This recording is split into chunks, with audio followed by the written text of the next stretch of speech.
انصاف کیا کرو کہ یہی پرہیزگاری کی بات ہے،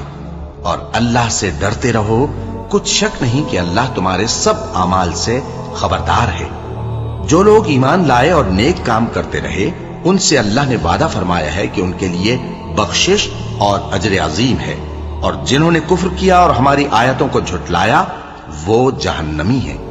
اے ایمان والو، اللہ نے جو تم پر احسان کیا ہے اس کو یاد کرو۔ جب کچھ لوگوں نے ارادہ کیا کہ تم پر دست درازی کریں تو اس نے ان کے ہاتھ تم سے روک دیے، اور اللہ سے ڈرتے رہو، اور مومنوں کو تو اللہ ہی پر بھروسہ رکھنا چاہیے۔ اور اللہ نے بنی اسرائیل سے اقرار لیا تھا، اور ان میں ہم نے 12 سردار مقرر کیے تھے،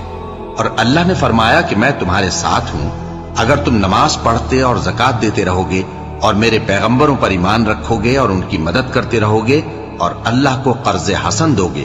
تو میں تم سے تمہارے گناہ دور کر دوں گا اور تم کو بہشتوں میں داخل کروں گا جن کے نیچے نہریں بہ رہی ہیں۔ پھر جس نے اس کے بعد تم میں سے کفر کیا تو وہ سیدھے رستے سے بھٹک گیا۔